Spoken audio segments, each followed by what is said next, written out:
discutir, falar com colegas, passava a vida a viajar, uma vida muito interessante nessa fase, agora é um bocadinho diferente. Mas eu agradeço ao pessoal da Ascensão, porque ele chama-me todos os anos a esta nova, a esta antiga realidade. E, simplesmente, eu depois, por motivos vários, acabo por não ter possibilidade de lhe perguntar exatamente também o que é de esperar, e, portanto, tenho que inventar, a partir do título, o que é de esperar. Portanto, de uma maneira geral, farei um pequeno enquadramento geral, e depois verei a autonomia na perspectiva do doente e a autonomia na perspectiva do médico. Penso que isso esgotará, digamos, ou tentará esgotar o tema, e obviamente ficarei à vossa disposição para qualquer questão. É evidente que o enquadramento geral, não é um enquadramento puramente, em que toda a ética, e principalmente toda a ética que se pensa em torno do ser humano, tem a ver com esta capacidade, esta qualidade do ser humano, e entronca com esta autonomia que é inerente ao homem, e, portanto, quando estamos a tentar abordar a autonomia com ou sem leis exatas, estamos a falar do homem nos termos em que os humanistas desde sempre o viram e o imaginaram, ou como diria a Simone Weil, em cada homem algo de sagrado, e esse algo de sagrado não é a sua pessoa, nem sequer a pessoa humana, é ele próprio, muito simplesmente. E esta característica do eu próprio, do ser humano individual, do ser humano isolado, que atravessa uma ponte qualquer, que ele não sabe onde acaba, onde começa, não sabe o que o rodeia, ainda está. E, portanto, tem que se pensar, e tem que se pensar integrado na sociedade, a sociedade tem que o pensar integrado nela própria, e aí irá essa própria sociedade encontrar-se com esse ser e descobrir as formas éticas, as formas bem de se relacionar com ele nos vários enquadramentos a que ele se situa. Em 2002 eu fiquei um pouco, talvez perplexo, quando li este livro, que é um livro interessante, de um filósofo marxista, mas que tem uma visão muito aguda. Em 2002 eu não tinha surgido a crise do subprime, ainda não tinha vindo a Troika, nós estávamos tranquilos no melhor do mundo, e ele dizia: os nossos filhos viverão, pela primeira vez na história da humanidade, um sistema económico desembaraçado de tudo o que o possa travar, seja a religião, a política, o social, a moral, a cultura e mesmo o sujeito individual. O mesmo próprio, no sentido freudiano. Eu, quando li isto, em 2002 já tínhamos a obrigação de perceber o mundo que se estava a criar e a aproximar. Mas cada vez que revisito, em 2010, em 2013, em 2014, penso que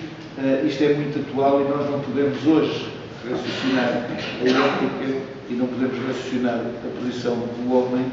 e da relação profissional com esse próprio homem sem ter presente este facto.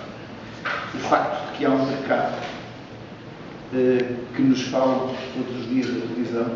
e que pode perturbar a imagem que temos de nós próprios, ou até aquela centralidade no ser humano que o Pico de Miranda definia em 1400 e tal, e nós nos habituámos a ter isto como banal e como lógico. Nós todos somos um pouco fruto desta noção de um homem rei, do homem vitorioso do século XX, que domina a doença, que domina o mundo, que domina as forças físicas, que se desloca à lua, onde não está ninguém com um óleo de lenha às costas, e portanto este ser dominador e central do universo subitamente vê-se ele próprio como algo dentro do universo e de forças que o possam eventualmente transcender. E aqui é evidente que estou ligado a ver se igual o doutor de Kant, eu até tive quase para apagar o slide antes por aqui. Mas, portanto, o Kant dizia: a liberdade, a independência em relação a um arbítrio compulsivo de outrem, e é disto que estamos a falar, a liberdade, na medida em que pode coexistir com a liberdade de cada um, segundo uma lei universal, é este direito único, originário, que corresponde a todo o homem em virtude da sua humanidade, em virtude do seu ser. E, portanto, uma ação é conforme ao direito quando permite fazer coexistir a liberdade do arbítrio de cada um com a liberdade de todos segundo a lei universal. E quando nós vamos raciocinar sobre a autonomia, seja ela do profissional, seja ela daquele que se entrega ao tratamento desse profissional, temos que pensar qual é a liberdade e o exercício de liberdade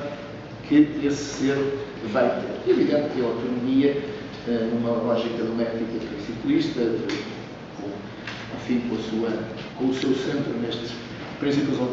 medical ethics do Beauchamp e Childress, é um dos 4 princípios, aquele que até hoje é acusado de se ter tornado o princípio dominante, aquele que hoje, numa lógica muito anglo-saxónica, em termos dos Estados Unidos da América do Norte, é o individualismo que leva a esta predominância da autonomia sobre a deficiência, sobre a não deficiência e mesmo sobre a justiça. Esta autonomia foi definida por Isaiah Berlin de uma forma claríssima. Diz: I wish my life and decisions to depend on myself, not in external forces of whatever kind. Depende de mim próprio. Eu quero ser um instrumento de mim próprio e não um instrumento, um meio de ação de outro. Eu quero ser um sujeito e não um objeto, e este é, digamos, o enquadramento, o conceito de autonomia de cada um. Eu quero ser alguém e não ninguém,